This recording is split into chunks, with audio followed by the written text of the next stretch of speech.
Breaking news చూస్తున్నాం. రేపు ఉమ్మడి మహబూబ్ నగర్ జిల్లా స్థానిక సంస్థల ఉప ఎన్నిక పోలింగ్ ప్రక్రియ కొనసాగనుంది. గురువారం ఉదయం 8 గంటల నుంచి సాయంత్రం 4 గంటల వరకు స్థానిక ప్రజాప్రతినిధులు తమ ఓటు హక్కును వినియోగించుకోవాలని అధికారులు తెలిపారు. ఎలాగైనా గెలిచి పరువు దక్కించుకోవాలని బీఆర్ఎస్ చూస్తుంది. అయితే అధికారంలో ఉన్న కాంగ్రెస్ పార్టీకే ఓటు వేయాలన్న ఆలోచనలో స్థానిక సంస్థల ఓటర్లు ఉన్నట్లు తెలుస్తుంది. కాగా ఏప్రిల్ 2వ తేదీన అభ్యర్థుల భవితవ్యం తేలనుంది. అప్పటి వరకు అభ్యర్థులతో సహా అందరూ ఎదురు చూడాల్సిందే.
రేపు ఉమ్మడి మహబూబ్ నగర్ జిల్లా స్థానిక సంస్థ ఉప ఎన్నికల పోలింగ్ ప్రక్రియ కొనసాగనుంది.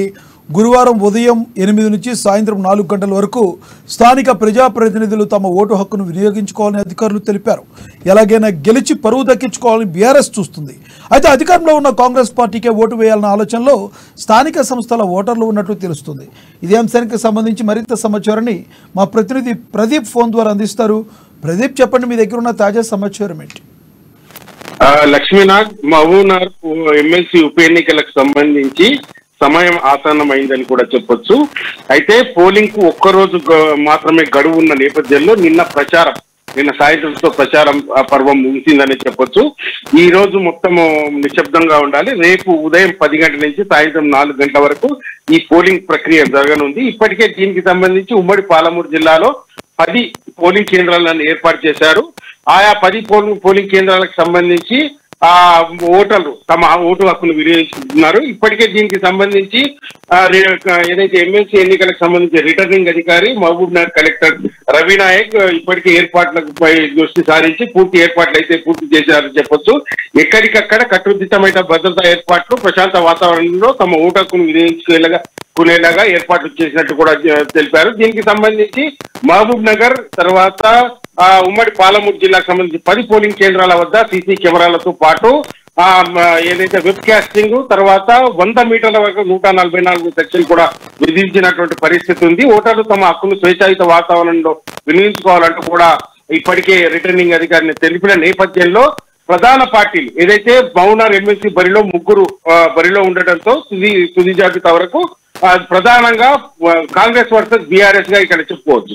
దీనికి సంబంధించి బీఆర్ఎస్ పార్టీ ఓటమి భయంతో క్యాంపు రాజకీయాలకు తెరలేపింది. ఇప్పటికే ఇరు పార్టీలకు సంబంధించి గోవా తీసుకెళ్లి అక్కడ క్యాంపు రాజకీయాలకు తెర అయితే లేపారు. దీనికి సంబంధించి టెన్షన్ వాతావరణంలో బీఆర్ఎస్ పార్టీ ఉంది. కాంగ్రెస్ పార్టీ ఇప్పటికే గెలుపుపై ధీమా వ్యక్తం చేస్తున్నటువంటి పరిస్థితి ఉంది. కాంగ్రెస్ పార్టీ గెలుపు ఏదైతే నల్లేరు మీద నరికే అంటూ కూడా వినిపిస్తున్న నేపథ్యంలో దానికి తగ్గట్టు కాంగ్రెస్ పార్టీ కూడా తమ వ్యూహాలను పదులు పెట్టిందని చెప్పొచ్చు. ఈ ఎమ్మెల్సీ ఎన్నికల్లో ఏదైతే బీఆర్ఎస్ పార్టీకి సంబంధించి మొత్తం ఓటర్లు 1445 మంది ఓటర్లు ఉండగా దాంట్లో 1439 మంది తమ ఓటు హక్కును వినియోగించుకుంటున్నారు. 2021 నవంబర్లో నోటిఫికేషన్ ఇచ్చిన సమయంలో ఏదైతే పార్టీ బలాబలాలు ఈ విధంగా ఉన్నాయని చెప్పొచ్చు. ఎంపీటీసీలు మొత్తం 896, 82 మంది జెడ్పీటీసీలు, కౌన్సిలర్లు 451 మంది, తర్వాత ఎక్స్ అఫీషియల్ సభ్యులు 16 మంది. అంటే ఎక్స్ అఫీషియల్ అంటే దీంట్లో 6 మంది చనిపోయినటువంటి నేపథ్యం ఉంది. మొత్తం 1439 ఓటర్లకు గాను 16 మంది ఎక్స్ అఫీషియో సభ్యులు, 14 మంది ఎమ్మెల్యేలు, 2 ఎమ్మెల్సీ అంటే ఆయా సంబంధించి 10 పోలింగ్ కేంద్ర బూత్లలో తమ ఓటు హక్కును వినియోగించుకోవడం. ఇప్పటికే క్యాంపు రాజకీయాలకు తెరలేపిన బీఆర్ఎస్ కాంగ్రెస్ పార్టీలు గోవాలో తమ అభ్యర్థులను నేరుగా రేపు పోలింగ్ కేంద్రాలకు తీసుకొచ్చే అవకాశాలు ఉన్నట్టు కూడా తెలుస్తా ఉంది. దీనికి సంబంధించి ఇప్పటికే ఆయా ప్రధాన పార్టీ ఎంపీటీసీలు జెడ్పీటీసీలు మొత్తం గోవాలో ఉన్నటువంటి పరిస్థితి ఉంది. మరోవైపు కాంగ్రెస్ పార్టీ ఏదైతే ప్రభుత్వ వ్యతిరేక ఓటు వేయొద్దన్న నిర్ణయానికి బీఆర్ఎస్ పార్టీ ఎంపీటీసీలు కౌన్సిలర్లు జెడ్పీటీసీలు వచ్చినట్టు కూడా తెలుస్తున్న నేపథ్యంలో బీఆర్ఎస్ పార్టీ అగ్రనేతలు కూడా దానికి సంబంధించి గోవా వెళ్లి ఏదైతే తాము గెలవాలంటూ కూడా చెప్పిన నేపథ్యంలో కొంత ఎమ్మెల్సీ ఎన్నిక కొంత రసవత్తరంగా సాగుతుందని కూడా చెప్పొచ్చు.